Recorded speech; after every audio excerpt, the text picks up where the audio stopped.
rested and relaxed for finals coming up? No relaxing. Ready for finals. Yeah, I can't believe the semester's almost over.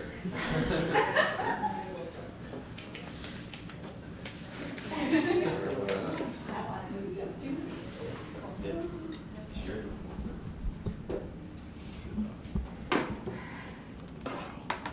You guys can get started whenever you want. I just wanted to make sure I had this going. Okay. All right. Well, so we're gonna start now. Takata airbags. What went wrong? My name is NickKellan. That's Owen Lorenz and Kellen Ellsbury. Hopefully everyone knows each other by now. But yeah, so let's get started. And if you have any questions throughout the presentation, feel free to ask us. Alright, so to begin, we're going to go through an introduction of Takata and who they are. Then we will address the problem and media coverage based on the problem. And then we'll address our root causes, give you the steps they've taken so far. And then lastly, we'll give you our team narrative. And so, what is Takata? Takata is an automobile company that creates airbag systems, child resistance systems, electronic systems, seatbelts, and steering wheels. It was founded in 1933 in Japan. And when we were looking up Takata, we also found that they had a previous scandal in 1995 regarding seatbelts. The buckle would melt together, causing people not to get out of their seats. We thought they had to recall 8.5 million vehicles, which is severely less than their last recall. Okay, so the problem, this is kind of the general problem, is that there's a faulty inflator in the airbag. So everyone knows, hopefully, what an airbag does, and they're used to save your life in the event of a car accident. So what happened was that there's a faulty device that it made the inflator unpredictable. So as of right now, there's $70 million in fines that Takata has received, but there could be an additional $200 million if they fail to accelerate their process of recalling the airbags. Since so many cars, I know this handout that I handed out to you explains it a little bit more detail, but Honda is their biggest customer, and Honda has so many cars out all over the world, so that, I mean, their airbags are everywhere, so that's a big problem for them. And a lot of the problem now is that these airbags are starting to cause deaths. And I'll warn you, the next slide's a little graphic, so if you don't feel comfortable, feel free to look away. Alright, so there have been 13 deaths regarding this airbag. These are just 2 of the 100 people that have been affected by Takata airbags. As you can see, there's been shrapnel in their eyes. The Takata airbags can explode because of chemical use, which we'll address later in the presentation. But as you can see, it's very severe. Okay, so social media and news coverage, obviously with the deaths of people, that's going to be a big issue. Airbags are meant to save lives, not hurt you anymore. So it's highly controversial, and it's a worldwide thing. It's not just in the United States, it's all over the world. And then the media's kind of created a timeline since 2009 when the first incident happened in Oklahoma, where a girl in high school, just a couple years younger than us, tapped someone in the parking lot, and the airbag exploded and sent shrapnel up into her face and cut her main artery, and she bled out of her car on like a Tuesday afternoon. So it's like a horrible thing that's happened. So the media's also created vignette-style reports where, you know, if you guys watch like Sports Center, they have like these Jimmy B things where they highlight someone. That's kind of what a vignette style is. And then Honda has also been very active on social media because they have a big following, so they're trying to promote awareness because they're involved in the recall. And this is another one of our graphics that we handed out to you that kind of explains all the airbag recalls. You know, Honda has the most, but there are some other companies up here that, especially Ford and Chrysler in the United States, have a ton of cars. Toyota is a huge company worldwide, so yeah. Alright, so for our root causes, we're investigating a multi-billion-dollar corporation. What went wrong? So we found that inadequate quality control records in human air, high pressure work environments, manufacturing glitches like the chemicals inside.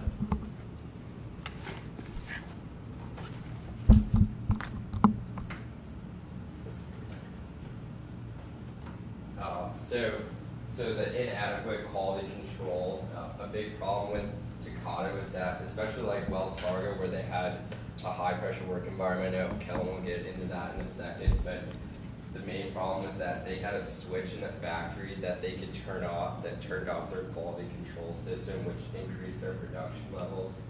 And that's how they got to all these millions of recalls, and there's still more cars that have to be recalled, but their main issue was that there was no way of checking that all the airbags were up to their quality standards, because there are also just so many airbags that they make. And Hey, Nick, can I ask a question? yeah, Do you think that the company is just too big, that Takata should be a smaller company, be broken up because of that? yeah. So Point. that's one of the things that we want to get into in our team narrative, and one of the things that we discussed a lot while making the presentation is that they kind of outgrew their shoes very quickly, and that the Mr. Kobayashi, who's this creator of Honda's engineering, their big guy, said that there's just way too many airbags, and there's just no way that they could control the amount of airbags that they're producing. I know they had 1 million defective part per million, so that was their way of quality control, and there was no way for them to test that because it was just such a large threshold. They also said that since they're expanding so much into foreign countries, Mm-hmm. that it's almost impossible for managers, the higher executives to control the managers, because they enforce too much autonomy between the managers, which makes it harder for structure within the company to Yeah. be enforced. Yeah, and this isn't like part of your presentation, so it's okay if you don't know this, but do you know exactly how airbags work? Because I'm confused, like what metal is coming yeah. out? And Yeah, my well, slide. Oh, wait, okay, alright, help me. Alright, so sort of the high pressure environment, a lot of managers broke like quality rules to boost like output. Found a survey with 21 former and 21 current employees that they revealed pressure inside was to boost this output, and they said that they had to make 200 inflators per hour or they would not get paid. That's kind of ridiculous. It's a lot in 1 hour. And then the workers' morale suffered at one of the plants in the United States was at the Moss Lake in Washington. Managers enforced overtime and that they would not get paid as well. Top executives were also not fully aware of what was going on. Like Kellen said, this one quote from an executive was that they gave too much autonomy to the local managers in North America. It created this uneasy structure, and that they got away with a lot of stuff. Alright, so here is how an airbag works. So an airbag goes off in 1/25 of a second, and to begin, the sensor detects the impact, and then the electrical circuit triggers the heating element, which then the heat ignites the charge, and then controlled explosion produces gas, and the gas fills the airbag. But in Takata, they use ammonium nitrate rather than a more stable sodium azide. I'm sorry, Kellen, could you kind of walk us through that graphic a little bit, just to Yeah, so here's Rebecca's point, and also I'm curious. That's where the sensor, so when the first impact happens, the sensor detects it, electrical circuit triggers the heating element, heat ignites the charge, and the explosion happens, and then the gas fills the airbag. So in the airbag, Takata uses ammonium nitrate rather than a stable sodium azide. And as you can see here, ammonium nitrate is inexpensive, but it's also dangerously volatile and degrades in humidity and moisture, which is why it's so prominent in southern states because of humidity, like in Florida. And when it does go off, ammonium nitrate produces gas way too quickly, which is why these explosions have happened. And then dealing with ammonium nitrate has also been a problem for them in their workplace. It's got a safety auditor inspected the Mexican inflator plant and noticed that they weren't sealing the bags tightly enough, which caused mix-up in chemicals and could cause these explosions. And So then, the metal, sorry, so the Sorry. metal shards themselves that come out are from the sensor, like that breaks. They're from right here. And then also part of your steering wheel, because it explodes the whole thing. There's also a 50% chance every time you get in a car accident with the Takata airbag that it's going to explode, regardless of how severe the impact is. Yeah, if you look into this sheet that we handed out, it goes a little bit more into detail about exactly how many, like, what the percentage chance of your airbag exploding shrapnel and the humidity. And the Penn State did an independent study, and they're one of the leading labs, research labs. And they said that anyone with a common chemistry background would know that ammonium nitrate is just not something you want to use in any sort of safety device because it's so unpredictable, so volatile. Okay, so this is the steps that they took. They set aside $774 million to cover all their costs for the recalls, legal fees, buying cars back, putting in new airbags. And then, so once they initiated the recall, they called all their recalls back and started to fix their inflators. And similar to Wells Fargo, they provided transparency and cooperation with investigators and their customers. They came out and said, yeah, we were wrong, because it's such a bad thing that, like the case of the Oklahoma where you can literally get tapped on your bumper and the airbag could explode. So that's a big issue for them. And then they also partnered with Carfax, which is something that we really like that they did, because they developed a software where every car, I don't know if you guys know this, but you have a VIN number on your car that you can look up, and that's unique to your car, so that you can look it up and say, like, wow, I might need a new airbag, like my car's part of a recall.